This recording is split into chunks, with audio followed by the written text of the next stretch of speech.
So, Stephen, thank you for talking to us this morning. What's it like to be a British National Party member little under a month before the elections? How has the campaign been going so far? Oh, the campaign's been going very well. The party's on the build. People are beginning to get what we're about now, and things are going very well. And the important thing to remember about the British National Party is that we've been established for over 32 years, and we're a different party because we're not funded by big business or unions or wealthy donors. So we don't have to take into consideration their views at all. We're funded completely by our members. We're the real thing. So you mentioned there that you're a party on the build. I mean, there was an absolute zenith 5 years ago. It felt like with 2 MEPs being elected and around 50 councillors across the country. And then gradually over the last 5 years, those seem to have diminished, and the sort of coverage of the British National Party has slightly fallen away. And obviously we had Andrew Bronze going off becoming a British Democrat, one of your MEPs, and now just the one MEP left, Nick Griffin, and the 2 councillors left.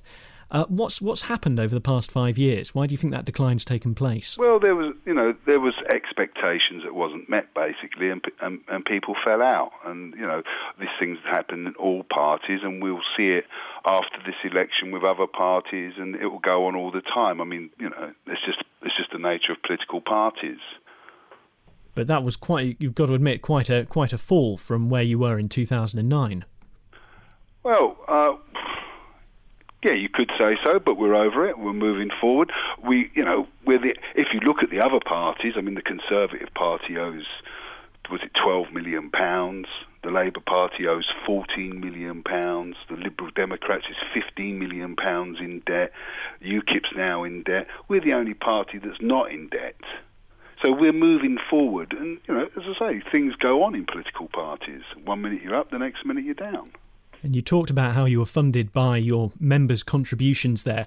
Are there enough contributions coming in for you to be able to mount an effective campaign? Oh, yes. I mean, one of the wonderful things about this party is that people do open their checkbooks for it. They really do, and it's quite amazing. So, I mean, our future's looking bright. We're moving on to our ground as well. I mean, we're not offering the British public a phony promise. We're not going to lead them up the garden path with the idea of a referendum on in and out of Europe, which can't be won at the end of the day because it will be rigged. We're saying vote British National Party. We know what the British people want. They want out of the European Union, and if you vote for us, our politicians will bring us out slowly, a sustained withdrawal, step by step, reassuring our business partners in Europe that they will have access to our lucrative markets. And at the end of the day, that's all business is interested in, is markets. They only view us as heads to sell goods to. The British National Party, views the British public as family and our country as a home. That's why we wouldn't allow fracking or HS2 to tear up our beautiful countryside. Now, listening to a few of the policies you've mentioned there, and I know obviously as soon as we come to European elections, one of the big policies that comes up time and time again is immigration, and it's one that you didn't actually mention just then when you were talking about some of the policies. Are you trying to move away slightly from that? Do you feel that maybe a party such as UKIP has taken the lead on that issue? No, on the contrary. I mean, everyone knows that there's only one party that you can trust on immigration. We've been banging on about it for 30 years. We've been proved right. UKIP's only interested in immigration from Eastern Europe, which is only about 1.5 million people came.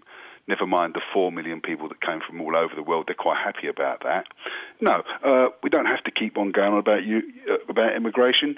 Everyone knows that that's our ground. You can trust us. And we've got other policies. We are a party of ideas.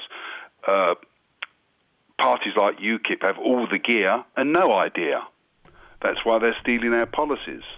So you do feel that UKIP seem to be, as you put it, if you think they're stealing your policies, do you look at some of the coverage they get and think, if only that could have been us. Yeah, we are envious of the coverage they're getting. Naturally, I mean, we wouldn't, we'd be foolish to say no. We wouldn't want that coverage. We would, and we'd do very well if we did have it. But the fact is, we don't get the coverage for one reason or another, because of the party's been heavily stereotyped in the past. But we'll, as I say, people no longer believe that, and are coming to us. Incidentally, there's no animosity between the British National Party and ethnic minorities. They're very interested in this party. When I'm on the streets in stalls in London, they come up and they want to talk to us. They want to know what we're about. They can talk to us because we're not going to accuse them of incorrect thoughts. And they realise now that we're about protecting British identity and values, and not racism and bigotry. So do you feel that UKIP have moved in on your territory, on any of your voters, people that might have voted for you in 2009? Do you think they might be swayed by UKIP this time? Well, there's always going to be floating voters. No, they're not a party for the working class people like we are. They're a party for big business. They're basically an ultra-Thatcherite party. I mean, I don't really want to talk about plastic patriots and BNP imitators.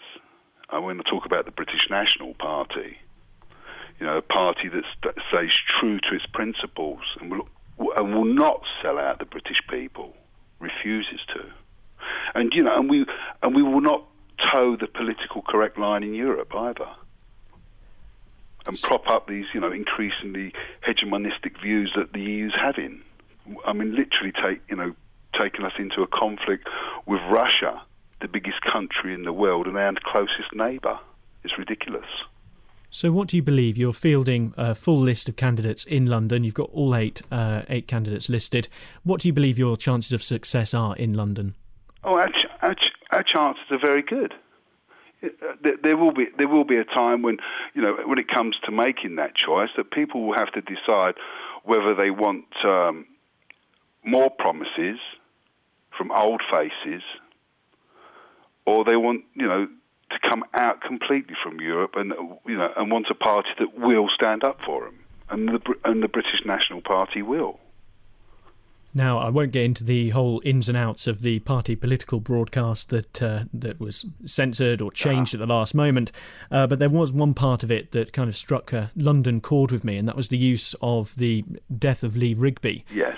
Being mentioned in the party political broadcast, and you have a gentleman in military gear standing, looking like he's at some sort of memorial, turns to the camera and says words to the effect of, the vote is happening on the same day, on the anniversary of Lee Rigby's death. That's correct. And tying that into the BNP message. Do you think it's appropriate to use what was a tragic occurrence in Woolwich last year in order to garner political support? We're never going to ever, the British National Party will never ever forget Lee Rigby or his family. I mean, the other political parties want to sweep it under the carpet because it's a PR disaster for them, a nightmare. They've allowed these people into our country to indoctrinate our young people, and it's their fault. And to accuse us of exploitation just is unbelievable. When they are the chief, they exploit everything that's going. So, and the individual that turned to the camera is a genuine British veteran. And he served his country along with very many people in the British National Party. OK, and in the final 20 seconds that we have left, can you just give your final pitch? Why should people vote BNP on the 22nd of May? You should vote British National Party if you want to see real change in this country and its dealings with Europe. Go to visit BritishNationalParty.org on our website. It's the most visited political website in the country. Thank you. Thank you very much, Steve. I'll let you get on with your day. Thank you very much. Thank you very much. Bye. Bye.